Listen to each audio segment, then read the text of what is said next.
अगर मैं आज आपसे ये कहूँ कि मैं सेल्फ लव के ऊपर बात करने वाली, तो मुझे नहीं लगता कि ये पूरा सच है। दरअसल आज का टॉपिक इतना सिंपल नहीं है जैसे मैं ऐसे सीधे-सीधे कोई नाम दे सकूँ। लेकिन फिर भी अगर आप मुझसे पूछ रहे हैं कि टॉपिक क्या है, तो आप इसे 2 नाम दे सकते हैं। पहला सेल्फ लव और दूसरा बिल्कुल इसके ऑपोज़िट पीपल प्लीज़िंग। चारों तरफ लोग सेल्फ लव की बात कर रहे हैं आजकल, बाउंड्रीज़ क्रिएट करने की बात कर रहे हैं, खुद को प्रायोरिटी बनाने की बात चल रही है। लेकिन मुझे ऐसा लगता है कि एक प्रॉब्लम ऐसी है, जो पहली नज़र में प्रॉब्लम लगती ही नहीं है, और वो है सबको खुश रखने की आदत। और बहुत सिंपल वर्ड में अगर मैं बोलूँ तो जब दूसरों को खुश रखना आपकी आइडेंटिटी बन जाती है। और मुझे ऐसा लगता है कि ये टॉपिक मुझे बहुत डीपली टच करता है, क्योंकि मैं खुद इसकी विक्टिम रह चुकी हूँ। और सच ये है कि शायद आज भी पूरी तरीके से मैं इस आदत से बाहर नहीं निकल पाई हूँ। देखिए, लव्ड वन के लिए कुछ करना, अपनों के लिए कुछ करना, इसमें कोई प्रॉब्लम नहीं है। लेकिन असल रियलाइजेशन आपको उस दिन होगा जिस दिन आप ये कैलकुलेट करना शुरू करेंगे कि किस कीमत पर, एट व्हाट कॉस्ट। यानी पीपल प्लीजिंग की क्या कीमत आपको चुकानी पड़ रही है। और वो कीमत अक्सर बहुत देर तक नज़र ही नहीं आती। और बहुत बार तो इसका ऑपोजिट होगा आपके साथ। लोग आपकी तारीफ करेंगे, कितनी केयरिंग है, कितनी हेल्पफुल है, देखो कितनी अच्छी है, सारी बात सुनती है, कितनी अंडरस्टैंडिंग है। और उससे भी बुरा ये होगा कि धीरे धीरे आप खुद उस इमेज को सच मानने लगेंगे। आपको कभी ये रियलाइज ही नहीं होगा कि आप एक रेस में भाग रहे हैं, एक ऐसी रेस जिसमें हर वक्त आपको हर किसी को कंफर्टेबल फील करवाना है। सबको खुश रखने की जिम्मेदारी आपने अपने ऊपर ले ली है। कोई डिसअपॉइंट नहीं होना चाहिए, इसका ख्याल आपको रखना है, सबके लिए अवेलेबल रहना। दरअसल ये एक ऐसी रेस है जिसमें सिर्फ एक इंसान है जो पीछे छूट रहा है, जो हार रहा है, और वो है आप खुद। आज जब मैं दूर से या ऊपर ऊपर मैं इस पूरे चीज़ को ऑब्ज़र्व करती हूँ, तो मुझे समझ में यही आया कि हर जगह पे आगे बढ़ कर सबके लिए सब कुछ करने की ज़रूरत थी क्या? या फिर हर प्रॉब्लम को अपनी प्रॉब्लम बना लेने की भी ज़रूरत थी क्या? लेकिन आदत तो आदत होती है। और पीपल प्लीज़िंग की आदत बहुत अजीब होती है। स्टार्टिंग में ये आपको सैक्रिफाइस जैसा लगेगा, और सैक्रिफाइस अपने आप में बहुत ही नोबल क्वालिटी लगती है।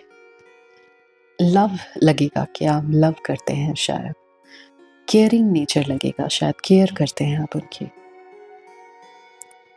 लेकिन यही कारण है कि इसे पहचानना बहुत मुश्किल है कि ये पीपल प्लीजिंग है या लव है, सैक्रिफाइस है, केयर है, क्या है। और मुझे लगता है कि सबसे पेनफुल पार्ट तब शुरू होगा जब आप पहली बार थोड़ा सा पीछे हटना शुरू करेंगे, जब आप पहली बार दूसरों के लिए अवेलेबल रहना कम कर देंगे। उस दिन आपको एक रियलिटी हिट करेगी। आपको ये दिखाई देगा कि आपके बिना भी वही काम बहुत स्मूथली चलता है, सब कुछ नॉर्मल है। ऐसा लगेगा कि आपकी इतनी ज़रूरत दरअसल थी नहीं, जितनी आपने खुद समझी हुई थी। और ये रियलाइजेशन बहुत पेनफुल होता है, बहुत हार्श लग सकता है आपको। मुझे ऐसा लगता है कि पीपल प्लीजिंग का जो सबसे बड़ा नुकसान है ना, वो ये नहीं है कि लोग आपका फ़ायदा उठा रहे हैं। असली नुकसान ये है कि धीरे धीरे आपकी पूरी आइडेंटिटी इस बात पर टिक जाएगी कि आप दूसरों के लिए क्या-क्या कर सकते हैं। आपकी पूरी पहचान यही बन जाती है कि ये वही पर्सन है जो चौबीसों घंटे, सातों दिन अवेलेबल है। फिर धीरे-धीरे आपके हर डिसीज़न के पीछे आपको एक ही सवाल हिट करेगा, अगर मैंने ऐसा किया तो उन्हें कैसा फ़ील होगा? अगर मैंने मना कर दिया तो वो कहीं नाराज़ ना हो जाए? अगर मैंने अपने लिए ये काम किया तो कहीं लोग बुरा ना मान लें? लोगों को कैसा लगेगा? वो क्या सोचेंगे? और फिर धीरे-धीरे आपकी पूरी लाइफ़ ये दूसरे लोगों के अप्रूवल के अराउंड घूमने लगेगी। मैंने एक और चीज़ नोटिस की है, जब तक आप दूसरों के लिए करते रहते हैं, तब तक कोई ख़ास एप्रिसिएशन आपको मिलता नहीं है। लेकिन जिस दिन आप करना बंद कर देते हैं, उस दिन आपके लिए जो नाराज़गी है, वो उनकी आँखों में आपको साफ-साफ नज़र आएगा। मैं ये नहीं कह रही कि लोग बुरे होते हैं, मैं बस इतना कह रही हूँ कि लोगों को आदत लग जाती है और कई बार हम खुद उन्हें अपनी आदत लगवाते हैं।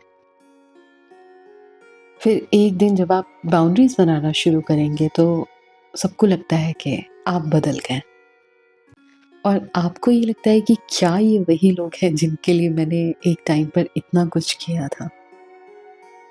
क्या ये वही लोग हैं जो मेरे अपने हैं?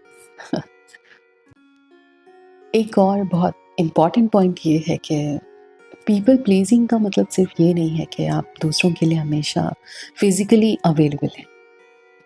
इमोशनल अवेलेबिलिटी भी उसी का एक हिस्सा है।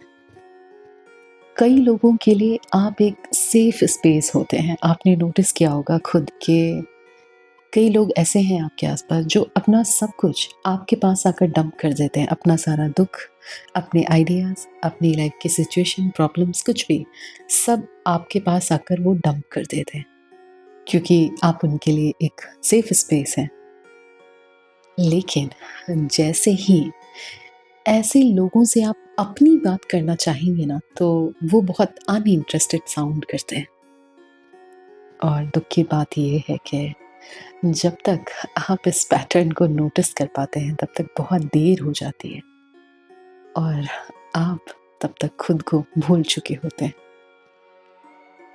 और मुझे ऐसा लगता है कि चूँकि हमें बहुत देर से ये रियलाइज़ होता है, इसलिए इस आदत से बाहर निकलना भी एक अलग तरह की जर्नी अपने आप में एक चैलेंज है। बहुत गिल्ट होगा आपको स्टार्टिंग में, बहुत तकरार होगी, बहुत बार ऐसा लगेगा कि शायद मैं सेल्फिश हो गया हूँ। लेकिन धीरे-धीरे आपको समझ में आएगा कि खुद की बाउंड्री बनाना और दूसरों से नफ़रत करना, ये 2 बिल्कुल अलग चीज़ है। और खुद को प्रायोरिटी देना और दूसरों से रूथलेस बिहेव करना, ये 2 अलग चीज़ होती है।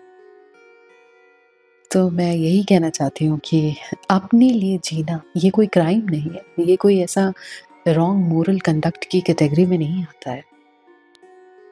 मुझे सब कुछ खुद रियलाइज़ करने में काफ़ी टाइम लग गया, इसलिए मैं खुद अभी प्रोसेस में हूँ। लेकिन अब तक इतना ज़रूर समझ चुकी हूँ कि अगर पूरी ज़िंदगी दूसरों को खुश रखने में निकल गई, तो एक दिन खुद के सामने जवाब देना बहुत मुश्किल हो जाएगा।